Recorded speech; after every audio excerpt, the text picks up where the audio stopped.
Hello. నమస్తే. So, ఈ వీడియోలో వచ్చేసి మనం ఎస్‌సీసీఎం ఇన్‌ఫ్రా గురించి కొంచెం తెలుసుకుందాం. ఓకే. సో, ఇన్‌ఫ్రా అంటే ఎస్‌సీసీఎం ఇన్‌ఫ్రాస్ట్రక్చర్. సో, ఎలా మనం ఎస్‌సీసీఎంని బిల్డ్ చేస్తాం? దానికి కావాల్సిన రిక్వైర్మెంట్స్ ఏంటి? అవి చూద్దాం. అదేవిధంగా ఒక ల్యాబ్‌ని క్రియేట్ చేసుకుందాం మనంతకు మనమే. అంటే ఓన్ ల్యాబ్ అనమాట. దానికి కావాల్సిన రిక్వైర్మెంట్స్ కూడా మనం చూద్దాం ఈ వీడియోలో. Okay. So, SCCM infra. So, SCCM ఇన్‌ఫ్రాని అండర్‌స్టాండ్ చేసుకోవడం యాస్ ఎస్‌సీసీఎం అడ్మిన్‌గా very, very important. Okay. So, once infra కంప్లీట్‌గా ఇన్‌ఫ్రాకి డాక్యుమెంట్స్ ఉంటాయి. మనము వన్స్ జాబ్‌లో జాయిన్ అయిన తర్వాత వాళ్ళు ఎస్‌సీసీఎం ఇన్‌ఫ్రా డాక్యుమెంట్స్ ఇస్తారనమాట. అంటే ఎల్ఎల్‌డి డాక్యుమెంట్స్, హెచ్ఎల్‌డి డాక్యుమెంట్స్ అంటాం. ఎల్ఎల్‌డి అంటే లో లెవెల్ డాక్యుమెంట్, హెచ్ఎల్‌డి అంటే హై లెవెల్ డాక్యుమెంట్. సో, ఈ డాక్యుమెంట్స్ రెండిటిని మనం కంప్లీట్‌గా చదివితే మనకు ఒక క్లియర్ అండర్‌స్టాండింగ్ వస్తదనమాట. సో, ఒక చిన్న ఎగ్జాంపుల్ తీసుకుందాం. ఓకేనా? దాని ద్వారా మీకు క్లియర్‌గా అర్థమవుతుంది. సో, ఎగ్జాంపుల్‌లో జస్ట్ ఇమాజిన్ మనం ఒక కొత్త కంపెనీ స్టార్ట్ చేస్తున్నామనుకో. కంపెనీ నేమ్ వచ్చేసి ఐటీ సాల్వ్. ఓకేనా? దాని తర్వాత ఒక 1000 ఎంప్లాయీస్ ఉన్నారు మన కంపెనీలో అనుకుంటే, అరౌండ్ 2000 డివైసెస్ ఉన్నాయి కంప్లీట్‌గా. అంటే ప్రింటర్స్ గాని, సర్వర్స్ దాని తర్వాత యూజర్ మెషిన్స్ అన్నీ కూడా కలుపుకొని ఒక 2000 ఉన్నాయనుకో. దాని తర్వాత ఈ మెషిన్స్ అన్నిటిని సింగిల్ పాయింట్‌లో మనం హ్యాండిల్ చేయాలంటే ఖచ్చితంగా ఆటోమేషన్ కావాలి. సో, మన దగ్గర ఆల్రెడీ రెడీగా ఎస్‌సీసీఎం టూల్ అనేది రెడీగా ఉంది. ఓకే. సో, ఇప్పుడు మనం కాన్ఫిగరేషన్ మేనేజర్ ఇన్‌ఫ్రాను డిజైన్ చేసుకోవచ్చు. ఓకేనా? సో, చూద్దాం అది. సో, రిక్వైర్మెంట్స్ ఏం కావాలి అంటే ఫస్టు డొమైన్ నేమ్ కావాలి. సో, మనకు డొమైన్ నేమ్ మనం బై చేసుకోవాలి. ఓకేనా? సో, డొమైన్ నేమ్ బై చేయాలంటే ఇంటర్నెట్ డొమైన్ నేమ్స్. సో, మనకు గోరాడి ఎళ్ళొచ్చు, లేదంటే బిగ్ రాక్ ఎళ్ళొచ్చు. సో, ఇలాంటి ఇంటర్నెట్ సైట్స్ ఉన్నాయి కదా! అట్లా వాటికెళ్ళేసి మనం బై జేసుకోవచ్చు. సో, మన ఎగ్జాంపుల్‌లో ఐటీసోల్.కామ్ అనే ఒక డొమైన్‌ని మనం బై చేసామనుకో. ఓకే. దాని తర్వాత మనకేం గావాలి? ఈ డొమైన్‌ని మేనేజ్ చేయాలంటే డొమైన్ కంట్రోలర్ కావాలి. సో, డొమైన్ కంట్రోలర్ కావాలంటే ఏడీ సర్వర్. సో, ఒక సర్వర్‌లో విండోస్ సర్వర్ ఏసేసుకొని అందులో యాక్టివ్ డైరెక్టరీ డొమైన్ సర్వీసెస్‌ని ఇన్‌స్టాల్ చేసామంటే ఆ సర్వర్ వచ్చేసి డొమైన్ కంట్రోలర్ సర్వర్‌గా కన్వర్ట్ అయిపోతుంది. ఓకే. సో, మనకు ఒక ఏడీ సర్వర్ కావాలి. నెక్స్ట్ ఏం కావాలి? So, to protect domain network. So, we need a firewall. Firewall కోసం నెట్వర్కింగ్ టూల్స్ కొన్ని మనం బై చేసుకొని పెట్టుకోవాలనమాట. సో, నెట్వర్కింగ్ టూల్స్ కూడా కావాలి. సో, నెక్స్ట్ ఏం కావాలి? కాన్ఫిగరేషన్ మేనేజర్ డేటాను స్టోర్ చేయడానికి ఎస్‌క్యూఎల్ డేటాబేస్ అనేది మనకు కావాలి.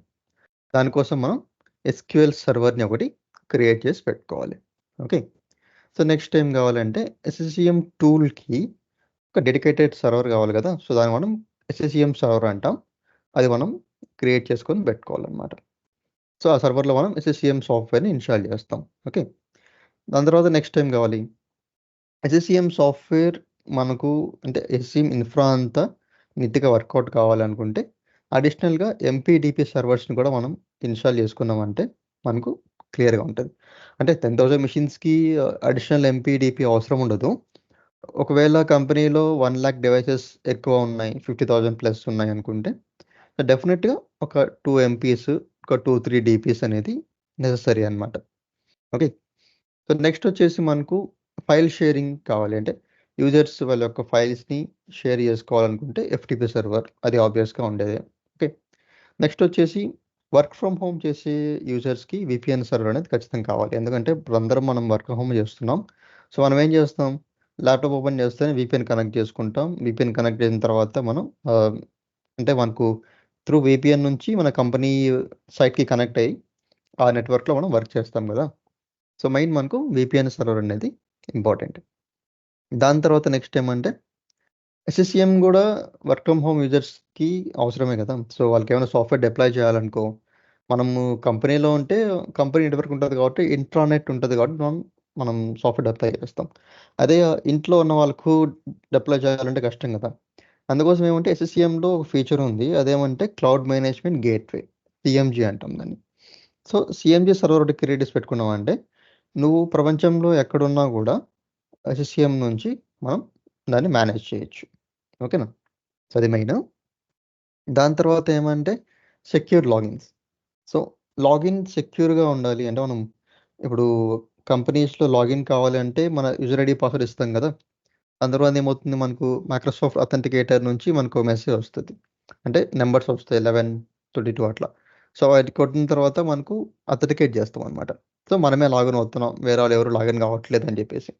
సో ఇట్లా సెక్యూర్ లాగిన్ కోసం మనం ఏం చేస్తాం? డూయో వాడొచ్చు. లేదంటే మైక్రోసాఫ్ట్ అథెంటికేటర్, గూగుల్ అథెంటికేటర్ ఇలాంటి సెక్యూరిటీ అథెంటికేషన్ సాఫ్ట్‌వేర్స్ మనం యూజ్ చేసుకోవచ్చు. సో ఇది ఒక simple example. So minimum requirements అన్నమాట ఇవి.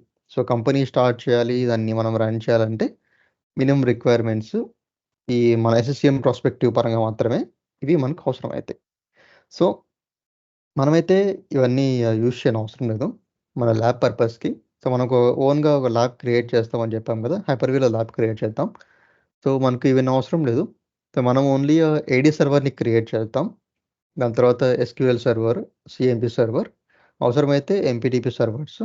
మనకు ల్యాబ్ అంత అవసరం ఉండదు కాబట్టి అవసరం లేదు. ఓకే. సో మనకి మెయిన్ ఈ 3 సర్వర్స్ చాలు. Okay. AD server, CM server, SQL server. దాంతో పాటు ఒక 2, 3 క్లయింట్ డివైస్ అన్నమాట. అంటే విండోస్ 10 డివైసెస్. అవి క్రియేట్ చేసి పెట్టుకున్నామంటే మనకు ఎస్‌సిఎం కంప్లీట్‌గా ఆ ల్యాబ్‌లో చేసుకోవచ్చు. ఓకేనా? సో నెక్స్ట్ వచ్చేసి హైపర్‌వి ల్యాబ్. హైపర్‌విలో మనం ల్యాబ్‌ని క్రియేట్ చేస్తామని చెప్పాం కదా! సో దీనికి కావాల్సిన రిక్వైర్మెంట్స్ ఏమంటే, సో మినిమమ్ మీ కంప్యూటర్ అనేది 16 జీబీ ర్యామ్ అన్నా ఉండాలి. 16 జీబీ ర్యామ్ ఉందంటే 12 జీబీ మనం ల్యాబ్‌కి వాడుకోవచ్చు. రిమైనింగ్ 4 జీబీ వచ్చేసి మెయిన్ కంప్యూటర్ వాడుకుంటదనమాట. ఓకేనా? సో అట్‌లీస్ట్ 500 జీబీ అన్నా మీ హార్డ్ డిస్క్‌లో ఫ్రీ స్పేస్ అనేది ఉండాలి. ఓకే. సో ఇలా ఉంది అంటే మీ ల్యాప్‌టాప్‌లో ఈ హైపర్‌విని ఆటోమేటిక్‌గా ఎనేబుల్ చేసుకోవచ్చు. అది బిల్ట్ ఇన్ సాఫ్ట్‌వేర్ అనమాట. మన విండోస్ ఓఎస్‌తో పాటు వస్తుంది.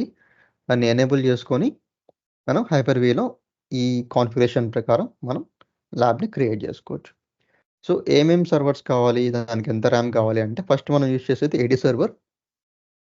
ఏడీ సర్వర్‌కి 2 జీబీ ఫిజికల్ ర్యామ్ కావాలి. So 500 GB virtual hard disk. So virtual hard disk అంటే అది మనము డేటా వేసే కొద్దీ హార్డ్ డిస్క్ సైజ్ అనేది పెరుగుతా ఉంటది. సో ఇనిషియల్‌గా ఒక ఎంబీ ఉంటది అంతే. అంటే ఎంబీస్ అంటే ఒక 10 ఎంబీ, 20 ఎంబీ ఉంటది. మనం దాంట్లో డేటా వేసే కొద్దీ సైజ్ ఇంక్రీజ్ అయితా ఉంటది. సో మనం డైనమికల్‌గా ఇంక్రీజ్ అయ్యే వర్చువల్ హార్డ్ డిస్క్‌ని మనం క్రియేట్ చేస్తాం. ఓకేనా? సో నెక్స్ట్ వచ్చేసి మనం కాన్ఫిగరేషన్ మేనేజర్ వీఎంని క్రియేట్ చేస్తాం. దీనికొచ్చేసి 4 GB RAM, 500 GB virtual hard disk. So 4 GB ఈ కాన్ఫిగరేషన్ కంటే 16 జీబీ ఉన్న వాళ్ళకు సరిపోతుంది. సో ఇంతకన్నా ఎక్కువ కాన్ఫిగరేషన్ ఉంది. మా ల్యాప్‌టాప్‌లో 32 జీబీ ర్యామ్ ఉంది. 64 జీబీ ర్యామ్ ఉంది అనుకున్న వాళ్ళకు ఏడీ సర్వర్‌కి ఒక 4 జీబీ ఇచ్చుకొని, సీఎం సర్వర్‌కి ఒక 12 జీబీ గాని, 16 జీబీ గాని ఇచ్చుకోవచ్చనమాట. సో నెక్స్ట్ వచ్చేసి ఎస్‌క్యూఎల్ సర్వర్. దీనికి కూడా ఒక 4 జీబీ. ఓకే. దాని తర్వాత విండోస్ క్లయింట్ 2 జీబీ ఇచ్చుకోవచ్చు. సో విండోస్ క్లయింట్ ఒక్కదానికి 2 జీబీ. సో 12 జీబీ అనేది 16 జీబీ ర్యామ్ ఉన్న వాళ్ళకి సరిపోతుంది కాబట్టి ఈ కాన్ఫిగరేషన్. సో మీ దగ్గర ఫిజికల్ ర్యామ్ ఎక్కువ ఉంది మీ ల్యాప్‌టాప్‌లో అనుకుంటే మీరు ఎక్కువ ర్యామ్ యూజ్ చేసుకోవచ్చు. అలాగే ఎక్కువ క్లయింట్స్‌ని కూడా మనం పెట్టుకోవచ్చు. విండోస్ క్లయింట్స్‌ని. ఓకేనా? సో ఇవి మనకు క్రియేట్ చేసే వీఎమ్స్ యొక్క డీటెయిల్స్. సో మనం వీఎమ్స్‌ని క్రియేట్ చేయాలి, ల్యాబ్‌ని క్రియేట్ చేయాలంటే మనకేం కావాలి? సో కొన్ని ఐటెమ్స్ డౌన్‌లోడ్ చేసుకోవాలి. ఏమిటి ఐటెమ్స్ అంటే విండోస్ సర్వర్ ఓఎస్. ఎందుకంటే సర్వర్‌ని క్రియేట్ చేయాలంటే సర్వర్ ఓఎస్ డెఫినిట్‌గా కావాల్సిందే మనకు. నెక్స్ట్ వచ్చేసి Windows client OS. Client OS అంటే విండోస్ 10 ఓఎస్ అనమాట. సో విండోస్ 10 గాని, విండోస్ 11 గాని మనం క్రియేట్ చేసి పెట్టుకోవచ్చు. సో నెక్స్ట్ వచ్చేసి మనకు ఎస్‌క్యూఎల్ సాఫ్ట్‌వేర్. దాని తర్వాత ఎస్‌క్యూఎల్ మేనేజ్మెంట్ స్టూడియో. దాని తర్వాత ఎస్‌క్యూఎల్ రిపోర్టింగ్ సర్వర్. సో ఈ 3 ఎస్‌క్యూఎల్ సంబంధించిన సాఫ్ట్‌వేర్స్. ఈ 3 డౌన్‌లోడ్ చేసుకోవాలి. దాని తర్వాత ఏమైతే ఎస్‌క్యూఎల్స్ నేటివ్ క్లయింట్ సాఫ్ట్‌వేర్ అనమాట. సో ఇది ఎస్‌క్యూఎల్ సర్వర్‌లో ఆటోమేటిక్‌గా ఇన్‌స్టాల్ అవుతుంది. కానీ కాన్ఫిగరేషన్ మేనేజర్ సర్వర్‌లో ఇన్‌స్టాల్ కాదు. కాబట్టి మనం సీఎం సర్వర్ కోసం అని చెప్పి దీన్ని డౌన్‌లోడ్ చేస్తాం. ఆ సీఎం సర్వర్‌లో మనం దీన్ని ఇన్‌స్టాల్ చేయాలి. నెక్స్ట్ వచ్చేసి Windows ADK and ADK WinPE. So ఈ 2 కూడా కావాలి. ఈ 2 ఎందుకంటే ఎస్‌సీఎం సర్వర్ నుంచి ఒక ఎంప్టీ కంప్యూటర్‌కి ఓఎస్‌ని డిప్లాయ్ చేయాలనుకున్నప్పుడు ఈ 2 మనకు యూజ్ అవుతాయన్నమాట. కాబట్టి ఇది వెరీ ఇంపార్టెంట్. దాని తర్వాత next main software configuration manager current branch software. Okay. So ఇదొచ్చేసి మనకు ఎస్‌సీఎం సాఫ్ట్‌వేర్ అనమాట. ఇది మనకు మెయిన్. సో ఇవన్నీ మనకు కావాల్సొస్తాయి. మనం డౌన్‌లోడ్ చేసి పెట్టుకోవాలి. సో లింక్స్ వచ్చేసి నేను డిస్క్రిప్షన్‌లో ప్రొవైడ్ చేస్తాను. సో ఇవి వచ్చేసి సాఫ్ట్వేర్ లింక్స్ అనమాట. ఈ లింక్స్ క్లిక్ చేశారంటే మీరు అక్కడికి వెళ్ళి డౌన్లోడ్ చేసుకోవచ్చు. సో డౌన్లోడింగ్ ప్రాసెస్ అంతా నార్మల్గా ఉంటుంది. ఓకే, ఫర్ ఎగ్జాంపుల్ ఒక లింక్ క్లిక్ చేస్తున్నా, మైక్రోసాఫ్ట్ సర్వర్ ఓఎస్ 2022. సో ఇది వచ్చేసి సర్వర్ ఓఎస్ 2022 డౌన్లోడ్ చేసుకోవడానికి. సో మీకు ఇక్కడ ఉంది కదా డౌన్లోడ్ ఐఎస్ఓ అని. ఐఎస్ఓ అంటే సిడి ఫైల్ వస్తుంది, డౌన్లోడ్ చేసుకోవచ్చు, లేదంటే విహెచ్డి కూడా డౌన్లోడ్ చేసుకోవచ్చు. కాకపోతే మనం ల్యాబ్కి విహెచ్డి పనికిరాదు. So only ISO file download చేయండి. సో దీన్ని మీరు క్లిక్ చేశారంటే న్యూ ట్యాబ్ ఓపెన్ అవుతుంది. ఇక్కడ వచ్చేసి మీ డీటెయిల్స్ ప్రొవైడ్ చేయాలి. First name, last name, email ID, company ID ఇవన్నీ ప్రొవైడ్ చేయాలి. ఓకే, సో పర్సనల్గా వాడే వాళ్ళకు ఇవన్నీ అవసరం ఉండదు. సో కంపెనీలో అయితే ఖచ్చితంగా యూజ్ చేసే వాళ్ళైతే డెఫినెట్గా ప్రొవైడ్ చేయాలి, మ్యాండేటరీ ఇవన్నీ కూడా. సో మీరేం చేస్తారంటే మీ ఇష్టం వచ్చిన నేమ్స్ ప్రొవైడ్ చేసుకోవచ్చు, ఏం ప్రాబ్లం లేదు. ఓకేనా, సో కంపెనీ నేమ్ ఏం లేదు, నేను ఇంకా జాబ్ చేయలేదు అనుకున్న వాళ్ళు కూడా ఏం ప్రాబ్లం లేదు. ఏదో కంపెనీ నేమ్ ఇచ్చేయండి, గూగుల్, మైక్రోసాఫ్ట్ ఏదో ఒకటి పెట్టేయచ్చు. ఓకే, సో ఏం ప్రాబ్లం లేదు. వన్స్ మీరు ఇవన్నీ ఫిల్ చేసిన తర్వాత డౌన్లోడ్ బటన్ క్లిక్ చేయాలి. సో అక్కడ మీకు వచ్చేసి ఐఎస్ఓ ఫైల్ ఉంటుంది 64 బిట్, మీరు డౌన్లోడ్ చేసుకుంటే సరిపోతుంది. ఓకే, సో అదే మరి ఎస్ఎస్సిఎం ఇన్ఫ్రా, దాంతోపాటు హైపర్వి ల్యాబ్ రిక్వైర్మెంట్స్ అనమాట. సో వన్స్ ఇవన్నీ డౌన్లోడ్ అయిన తర్వాత మనం హైపర్వి ఓపెన్ చేసుకొని ల్యాబ్ని మనం క్రియేట్ చేసుకోవచ్చు. So okay, see you soon in our next videos. Until then have a great day. By.